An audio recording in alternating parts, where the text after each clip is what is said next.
iOS 16.4 апдейт гарсан байна. Апдейтын хэмжээ 169 GB-тайгаар гарсан байна. Тэгээ үйлдвэрлэлийн системийн код нь 20E247-оор гарсан байна. Апдейт хийхээс өмнө яг утсан дээрх сул зам 3404 GB байсан. Апдейт хийсний дараа 3394 болоод өмнөхөөсөө 100 MB илүү бол үйлдвэрлэлийн системийн код нь ажиллаж байгаа юм байна. За iOS 16.4 дээр өөрчлөгдсөн яг хамгийн чухал дуртахгүйн аргагүй зүйл бол та нар settings руугаа ороод, general руугаа ороод, software update руугаа орох юм бол ийм хоёр зэстэй болсон байгаа. Автомат апдейт болон бета апдейт гэдэг бол хоёр янзаар гарч ирсэн байна. Энэ бол үнэхээр гоё харагдаж байгаа. Автомат апдейт нь бол өмнө нь байсан. Тодорхой зүйлүүд нь сүүлдэл нэмэгдэж ийм харагддаг болсон. Зүгээр энгийн яг үндсэн үйлдвэрлэлийн системийн дараалал авч явж байгаа үйлдвэрлэлийн системийн энэ дээрээсээ явна гэсэн үг. За бета апдейтын дээр дарах юм бол та нар public beta руу шилжиж болно гэсэн үг. Public beta-н дээр та нар ингээд дарчих юм бол цааш та нарыг энэ нүүрэн дээрээ public beta ингээд харна гэсэн үг. За тэрийг хэрвээ beta update чинь off байх юм бол үндсэн бол апдейтууд аваад явна гэсэн үг. Тэгэд ямар ч үсэн ингээд сонголттойгоор ингэж бол хүлээж авдаг болсон байгаа. Энэ бол үнэхээр гоё өөрчлөлт юм шиг санагдсан. Нийт 21 инч шинэ эможи орж ирсэн. За хэдүүлээ эхлээд ямар ч үсэн энэ зургааг хараадах. За зүүн талаас нь харах юм бол ингээд амаан гаад хоёр тишээ ингээд жоохон ойрлох маягийн дуу ингээд толгоос ихсэрж байгаа юм шиг тийм шинэ эможи орж ирсэн байна.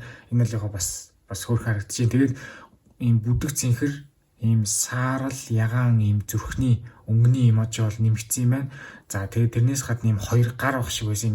Ингээд бити та нар ингээд яагаад гэж юм шиг хоёр тишээ ийм хоёр гар бол байсан. Тийм хоёр гар бол нэмэгдсэн байна. Энэ бол ингээд эхний 6 нь. За дараагийнх нь бол ийм амьтад байсан. Эхнийх нь бол ийм бугын толгой байсан.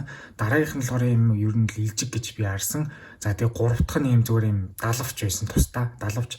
За тэгээд дөрөв дэх нь ийм хар өнгийн шуу байсан. Ямар шуу гэдэг нь мэдэхгүй байна. За тэгээд дараагийнх нь юм ферм дээр үдэг юм цагаан юм нуус юм шиг тийм нэг цагаан шуу байсан. За тэгээд тэр 6 дахь нь бол яг сонирхолтой нэг далаад дээр үдэг нэг тог цохиоддаг jellyfish гэх үү юу гэх үү мэдэхгүй. Би яг сайн мэдэхгүй. Лавл их тийм далаан амтан байсан юм зинхэр. Тэгтээ зураглал нь болохоор яг нэг тийм амтантайгаа тийм төстэй маягийн биш нэг энэ хүүхэлтэй дээр гарч байгаа маягийн дөө юм зургалтай бол эможиор гарч ирсэн байсан. За сүүлчийн дээр нь болохоор за эхнийх нь юм зүгээр юм шинэ юм ургамал маягийн юм нэг чернэлийн ягаан цэнхэрдүү юм ургамал байсан. За тэгээд дараагийн хоёр тэмдэгнийх нь эхнийх нь бол чернэл юуг нь би юу гэдэг явал мэдээгүй нэг эстимэтэйг. Тэгээд гурав дахь эможи нь болохоор Wi-Fi-ны лого байгаа. За тэгээд дөрөв дэх нь бол идэх юм байсан. Тэр нь бол цагаан гаамаа юм шиг нэг тийм ямар ч идэх юм байсан. За тэгээд тав дахь тэр нэг босоо юм ногоон байгаа нь бол бас яг хүнсний төрлийн бас нэг тийм иддэг юм байсан. За тэгээд тэр нэг улаан дэвүүр нэмэгдсэн байсан. Тэгээд тэр нэг тийм сам шиг юм урт юутай мохшуутай нэг тийм юм байсан. Тэгээд хөгжмийн жимсийг хоёр шиг нэмэгдсэн байсан. Ийм сэсэрдэг ингээд дуурахдаг юм. За тэгээд тийм лимб шиг нэг тийм юм бол нэмэгдсэн байсан. Ингээд нийт бол 21 эможи болж байна. Бид яг зурган дээр яг нийт 21 хөлөнгийг та нарт бол ингээд харуулъя.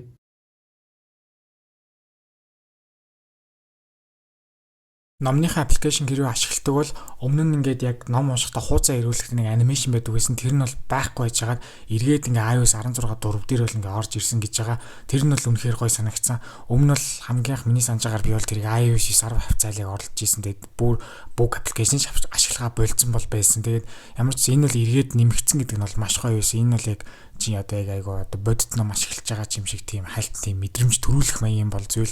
Тэгээд ямар ч ус энэ бол ингээд эргээд нэмэгдсэн байна. Энэ бол надад аюу гой санагцсан.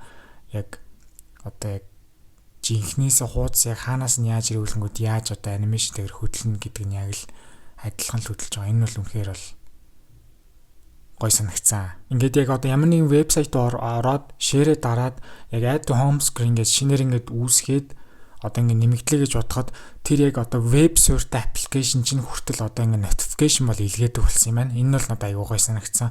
Тэгээд тэр хамгийн олон тухайн вебсайт чинь яг notification илгээх хамгийн олон тийм функцтэй байх хэрэгтэй. Тэгээд ямар ч үсэн та нар дуртай вебсайтуудаа ингэж тавьж агаад өөрсдөө чинь ингээд хүртэл 16 дөрвөл апдейт хийсэн бол ингээд notification илгээдэг болох нэ. Интернетээр яг хин нэг лөө залгахад ойр тойрны дуу ингээд намсгадаг юм тохиргол байдаг.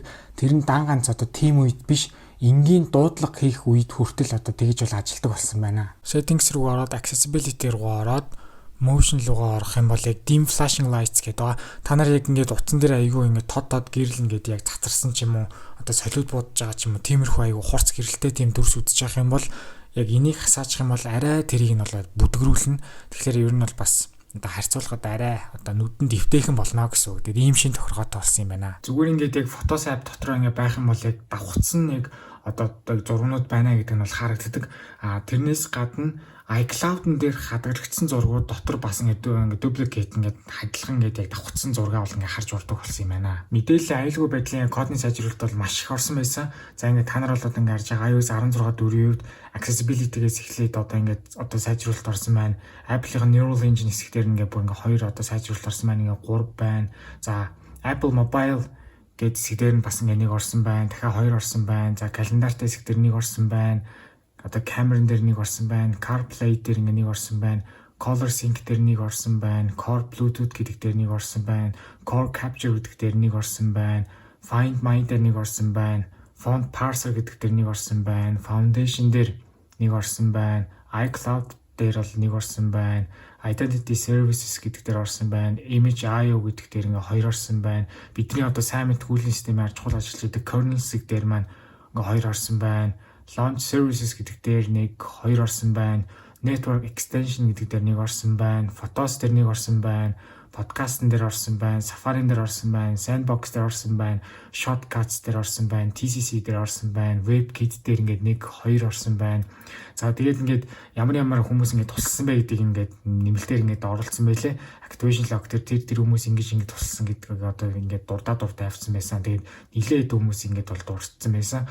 Тэгээд эндээс анзаарч байгаа бол iOS 16.4-ийн хувьд бол мэдээлэл аюулгүй байдлын кодны сайжруулалт бол нэлээд их орсон байгаа. Би багаар анх удаа баг ингэж их орсон тохиолдол нь олж байгаа. Тэгээд iOS 16.4-ийн хувьд бол маш их одоо юм одоо мэдээлэл аюулгүй байдлын кодны сайжруулалт болон баг фиксүүд бол ингэ засагдж орсон байна. iOS 16.4-ийн хувьд яг Geekbench score онооны хувьд яг 3 удаа батарей дүүрэн байхад явуулахад яг дунджаар авсан оноо нь single core score нь 932, multi-core score нь 2418 гарсан. За энэ өмнөх 16.3-тэй харьцуулахад бол single core score нь яг адилхан гарсан. За тэгээ multi-core score-ийн хувьд бол өмнөхөөс бол ойролцоогоор 100 гарнаар бол их болж гар таарсан. За харин Computers-ийн хувьд болохоор 3 удаа явуулахад өмнөх 16.3-тэй харьцуулахад бол хамаагүй өндөр оноо бол гарсан. 4040 бол гарсан. 3 удаа явуулахад 4040. Өмнөх 16.1 дээр бол ойролцоогоор 3500 гарантай байсан бол одоо ингээд 500 оноогоор л илүү гарсан. Энэ бол нэлээд сайн мэдээ болж байна. Намайг үздэг хүмүүстээ зориулж Discord server бол нээсэн. Тэгснээрээ та нар хоорондоо юм бичих боломжтой болсон байгаа. Тэгээ би биентэйгээ гоё нээлттэй бол харилцаж байгаарай. Тэгээ Discord маань нэгтгэхийг хүсвэл description хэсэг дээр линкийг нь тавьсан байгаа. iOS 16.4-өө апдейт хийсэн хүмүүс байвал та нар comment хэсэг дээр та нарын ямар гар утсан дээр чинь одоо батарей болон хурдны хувьд бол хэр вэ гэдгийг бол бусдтайгаа хуваалцаарай. Зум болгоны гардаг яг WWDC-гээр бол янз бүрийн юм шинэ одоо юм зурагтаа гаргадаг. Тэгээ тэрнээс нь үүдэж юм таамаглал төвшүүлдэг. Тэгээ энэ жилийн бол одоо зурагнаас нь хараад таамаглал төвшүүлж байгаа зүйл нь юу вэ гэхээр одоо ийм бүрийн юм одоо байдлыг нь анзаараад одоо ийм одоо AR VR юм headset одоо ингээ гарах юм одоо магадлал байна гэж бол таамаг бол төвшүүлж байгаа. Гэхдээ бас яг хэдхэн хоногийн өмнө дахиад нэг шинэ гарсан мэдээний юу гэхээр энэ одоо зуны WWDC-гаар бол одоо тийм одоо VR AR headset гарахгүй.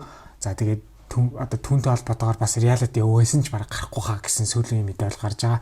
За тэгээд өөр ярих зүйл шинэ зүйл юу гэхээр нэг ер нь бол ингээд ямар нэгэн холбогдолтой юм одоо ивентүүд болох нь ингээд тодорхой болонгууд ер нь Apple сайтн дээр ингээд календар дээр нэмхүү гэдэг юм бол гараад ирдэг. Тэгээд ер нь бол би бол дандаа календар дээр нэмдэг. Энэ үйлдэлийг бол ер нь айгүй их технологизээр хагаад энэ зүүнийхээ WWDC-г бол одоо дуртай календар дээр бол нэмсэн. iOS 16.5 туршилтад үйлдлийн системийн хувьд одоо public beta 1 дээр явж байгаа. За тэгээд 7-оос 2-7 хоногийн дараа бол developer beta 2 нь бол гарах хаа. Апдейт хийх нь зөв юм уу буруу юм уу гэж асууж байгаа.